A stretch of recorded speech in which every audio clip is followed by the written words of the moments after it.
everyone, my name is Annie Blicklin. I'm here in Bangkok with Dr. Sean Gates, President and CEO of Verulla Energy. Hi, Sean. Hi, Annie. It's good to be back here with you. Yeah. Sean, a lot has happened for Verulla since we last spoke in April. Verulla has announced 2 sets of quarterly results since then, including Q2 results announced earlier today. Maybe we can start with that.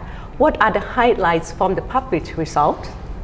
Yeah, Annie, we set out to build a cash flowing company and really a strong cash flow that would underpin, be a foundation for future growth in the company. And I think what we can see when we look at these quarterly results is the success that we're having. So in Q1, we had 47 million in cash flow. In Q2, we were up almost 40% to 66 million on the back of higher oil sales coupled with higher oil prices. And that cash flow is also creating a strong balance sheet. So we left Q2 with 147 million in US in cash at the time.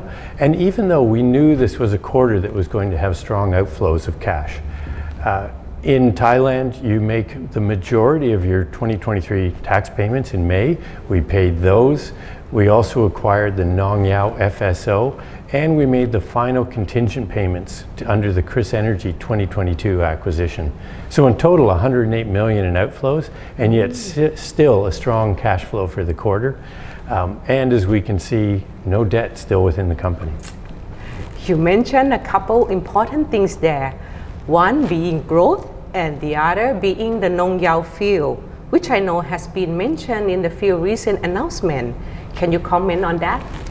Yeah, so Nong Yao C is the 3rd phase of expansion of the greater Nong Yao field and will be our largest growth project for the year. So in Q1, we installed a new facility on the location, and then we've been drilling on that facility since then to drill the development wells. Now we've just completed that drilling, and while the original plan was for 6 horizontal development wells, we've actually taken the opportunity to drill an appraisal well, which was successful, and that'll now be a 7th actual development well for the field.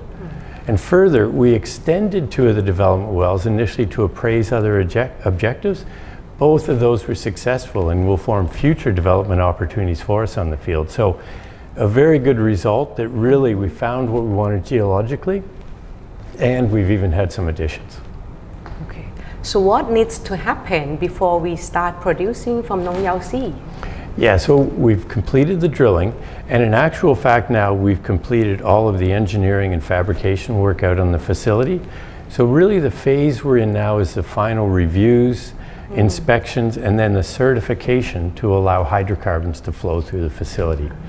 Now we've guided the market that we expected that this quarter, but I think I can say that we actually expect we're going to see first oil from this facility in August, so this month.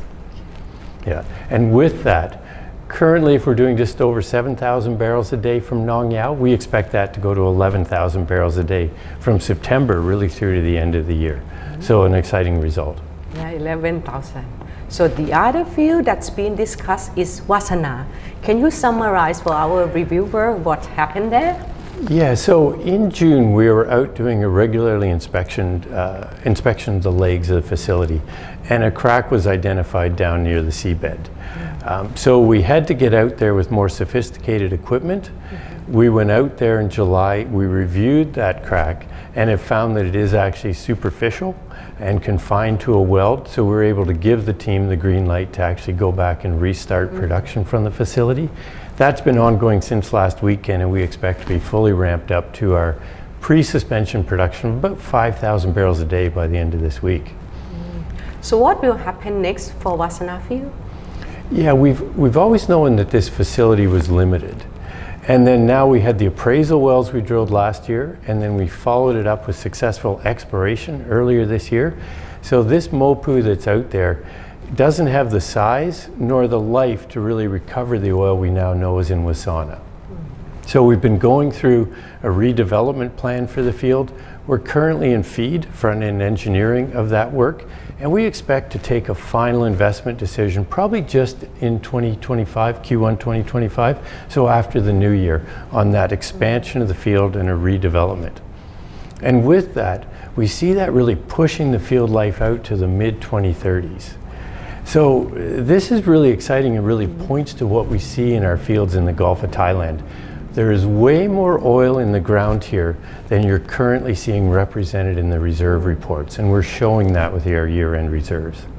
But specifically on Wasana, when we took this over in mid-2022, there was 4 million barrels of reserves there, and that was just under 3-year reserve life for the field. We now see at end of 23, 13 million barrels of reserves and production out until the mid-2030s, and we expect that to extend further. So now that you have a clear way forward for Wasana, and Nong Yao Sea is about to start up, what are your expectations for key numbers over the rest of the year? Yeah, so it is quite exciting. If we get Wasana back up now, we're going to bring Nong Yao Sea on in August. We can see that our production from September through to the end of the year should be about 25,000 barrels a day, so significantly up on last year. But looking at full year guidance, we're still guiding towards a midpoint similar to what we had at the beginning of the year, but narrowed to a range of 22 to 24,000 barrels a day for the full year.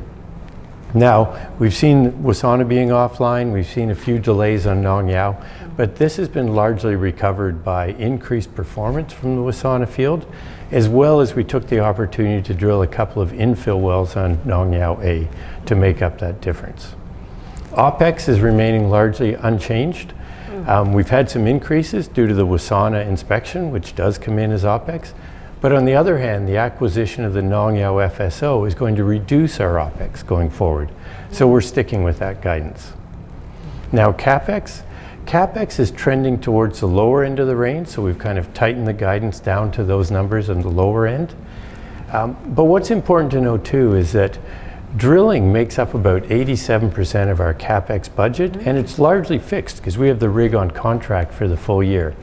But with better drilling performance, we see the opportunity to actually drill more wells in 24 than was originally planned. So a Menorah infill drilling program that was scheduled for early 25 is now starting to come into Q4 2024. So spending less, but also achieving more with that money. Wow. Thanks, Sean. That's all very helpful. Before we sign off, I think it's worth mentioning that Verula has won some awards recently.